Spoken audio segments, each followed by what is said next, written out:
Mes sœurs et frères maliens, mes mères et pères maliens, mes filles et fils maliens,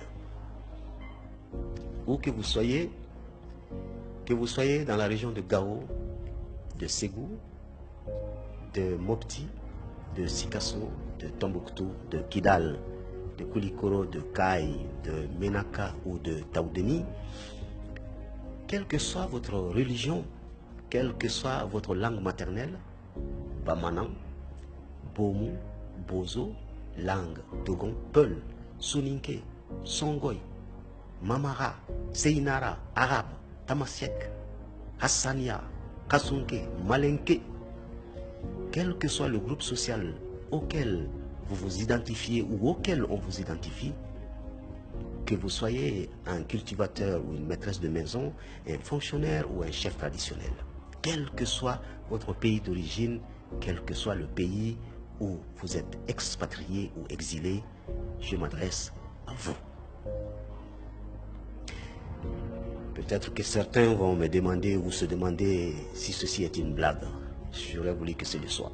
Mais, étant donné les lourds défis que notre pays doit aujourd'hui relever, je n'oserais pas me permettre de vous déranger pour ne vous apporter qu'une réponse légère. C'est en effet solennellement que je m'adresse à vous, chers amis, chers compatriotes. Je dois vous dire que c'est un honneur de vous proposer mon concours pour relever les lourds défis et pour redresser notre Mali. C'est un honneur pour moi en tant que fils de ce pays et en tant que citoyen de ce pays. Pays dont nos enfants vont hériter. Et c'est en tant que citoyen malien que je m'exprime. Un citoyen malien au même titre que le cultivateur à Koutchala, que le chasseur à Kadiolo, que le forgeron à Nioro, au même titre que l'enfant qui va à la Médarsa à Mopti, que l'enfant qui va à l'école publique à Sikasso, au même titre que l'enfant de Bamako que les parents n'ont pas les moyens d'envoyer à l'école, ou que l'enfant de Gao que la guerre empêche d'aller à l'école. Nous sommes tous des Maliens. Et de ce fait, la vie publique, la vie politique de notre pays nous affecte au premier chef, quelle que soit notre place dans la société. Pour cette raison, toute Malienne et tout Malien a son rôle à jouer, sa voix, son mot à dire dans ce pays. Mes chers compatriotes, chers amis, malgré tout ce que l'on peut dire d'apocalyptique sur le Mali, ma confiance en vous est sans borne. Je m'engage à œuvrer avec vous afin de faire en sorte que l'ouverture religieuse et culturelle qui est si caractéristique de notre pays soit un exemple pour le reste du monde. Nous avons appris à vivre ensemble avec nos différences depuis tellement de siècles. Cette acceptation de l'autre est une seconde nature chez nous, à tel point que souvent, nous ne nous rendons même pas compte qu'elle est exemplaire à l'échelle mondiale. Au Mali, il est tout à fait naturel de voir des personnes parler différentes langues, alors qu'ailleurs, cela peut être vu comme une menace pour la cohésion nationale. Il est tout à fait naturel de voir des personnes habillées selon leur tradition ou leur culture, alors qu'ailleurs, cela peut être vu comme un manque de modernité ou un refus de s'intégrer. En pesant mes mots, j'ose affirmer que,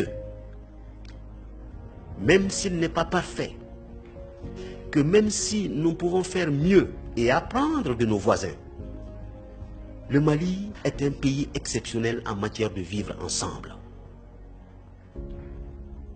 Sur ce point, le Mali a tant à apporter au reste du monde. Il est de notre responsabilité à tous de nous élever au-dessus de l'obscurantisme identitaire et religieux que l'on essaie d'imposer chez nous. Chers amis, je vous fais confiance pour ne pas tomber dans ce piège. Parallèlement, l'action de chaque Malienne et de chaque Malien réalisée dans l'intérêt du pays sera déterminante. même si le geste paraît insignifiant, même s'il paraît minuscule, car il n'y a pas de petites actions, il n'y a pas de petites personnes parmi nous. En chaque enfant sommeille un génie avec son propre talent, peut-être même un futur prix Nobel. Nos jeunes ont tellement d'énergie, l'énergie, l'ingéniosité qu'ils déploient pour survivre me rendent fier et me fendent le cœur en même temps. Elles me fendent le cœur à l'idée que tout ce talent, toute cette force peuvent être exploités par des trafiquants d'êtres humains dans le Sahara, sur les côtes méditerranéennes. Que tout ce talent, toute cette force peuvent se perdre dans les eaux de la Méditerranée. Que tout ce talent, toute cette force font place à la solitude, à l'angoisse, aux nuits sans sommeil de celui ou celle qui a peur d'être expulsé du pays qu'il a réussi à atteindre et au prix qu'il a réussi à atteindre au prix d'énormes sacrifices et au péril de sa vie. Et aussi, elle me fendent le cœur à l'idée que pour ceux qui ont eu la possibilité de faire des études supérieures, tout ce talent, toute cette force soit déployée pour enrichir d'autres pays. Car au Mali, les places à responsabilité sont réservées aux amis d'amis ou à la famille, sans prendre en compte la compétence. Mes chers compatriotes, chers amis, tout le monde a son rôle à jouer pour relever le défi de notre nation avec succès. Tout le monde, même ceux qui se pensent à l'abri de tout souci. Oui, ceux-là ont également intérêt à œuvrer dans le sens de l'intérêt de tous. En effet, ceux qui pensent passer entre les gouttes des lacunes du système, car ils sont plus fortunés que la plupart de leurs compatriotes, gagnent-ils réellement?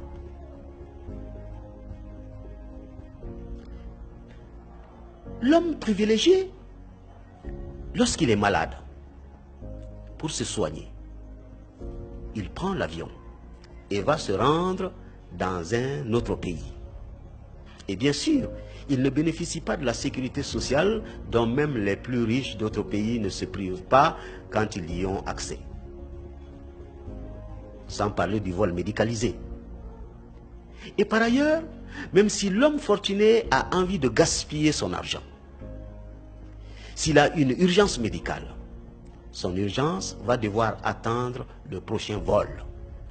Son urgence va devoir attendre l'enregistrement à l'aéroport. Son urgence va devoir attendre la fin du trajet dans les airs. Comme nous le savons tous, les urgences de la nature ne connaissent pas les horreurs des compagnies aériennes.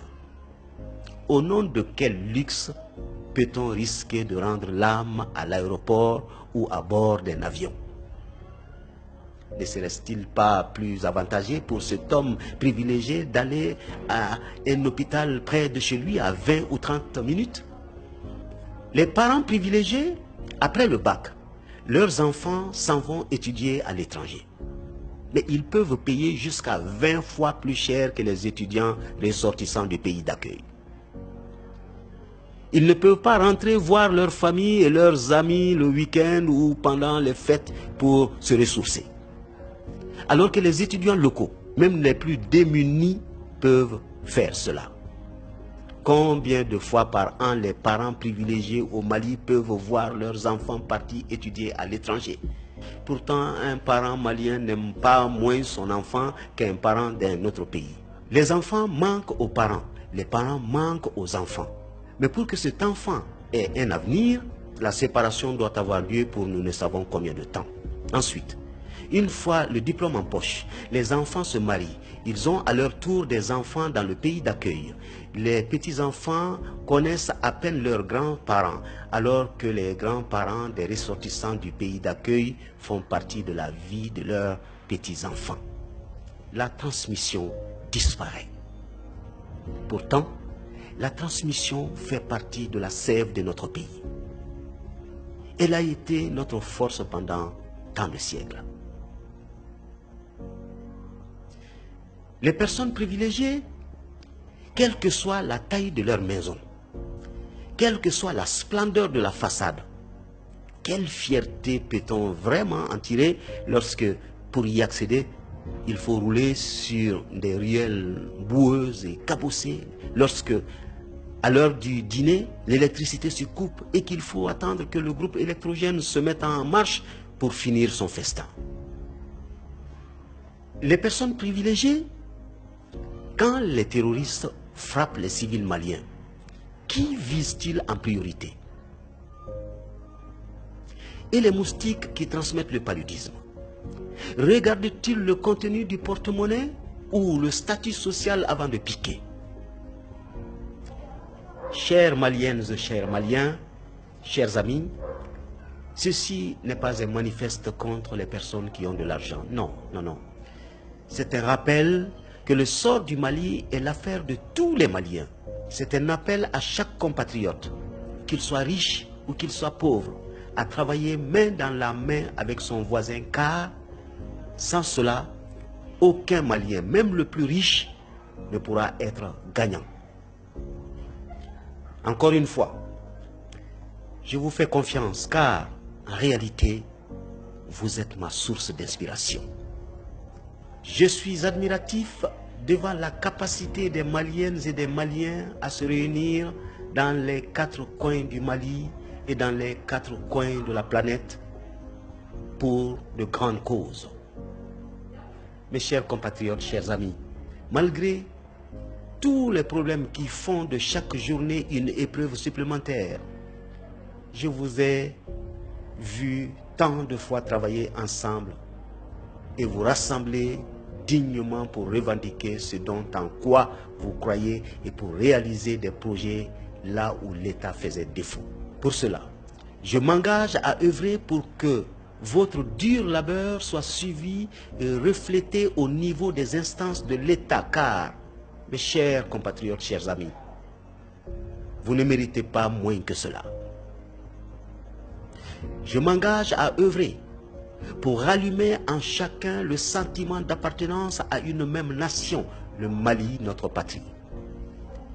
Je m'engage à œuvrer afin de garantir à chaque Malienne et à chaque Malien le respect de sa personne, de sa dignité, de son honneur, le respect de sa liberté et de ses droits fondamentaux, pour revivifier en chacun l'amour de ce grand pays aimé et béni de Dieu.